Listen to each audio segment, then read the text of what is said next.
Ndabahaye mwiriwe kaze mu makuru ategekanye ku kirere kizoba kimeze kuri wa gatandatu igenekerezo rya 15 Myandagaro mu mwaka wa 2026.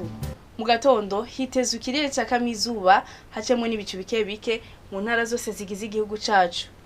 Hazoba hakanye gusumba ahandi ni Igitega mu ntara ya Gitega aho ibipimo by'ubushuhe bizoba bikiri degree Celsius 13.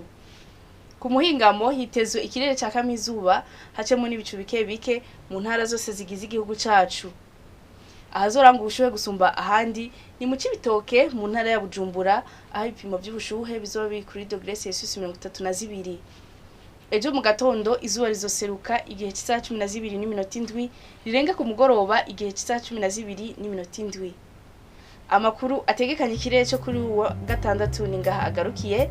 Mwateguriwe n'ikigo Ijebu Belize Ngendakumana nije nabashikirije mwakoze kuyakurikira.